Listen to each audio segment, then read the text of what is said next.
কি ডিম ভর্তা, মাছ ভাজা, তারপরে সাজনা, মুরগির মাংস, নরম খিচুড়ি, ভাত। কি তোমার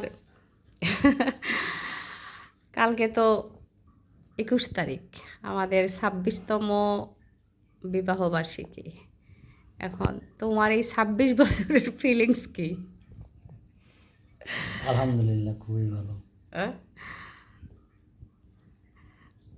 কোনো ইয়ে নাই তো, দুঃখ নাই? না, কষ্ট নেই।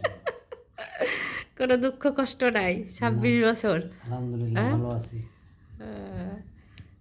না, মানুষের সুপ্ত ইয়ে থাকতে পারে না, কষ্ট থাকতে পারে না।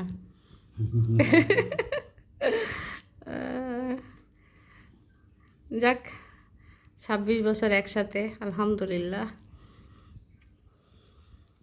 খাও তোমার পছন্দের ভর্তা, মাছ ভাজা, সবই তোমার পছন্দের খাবার। ঠিক আছে।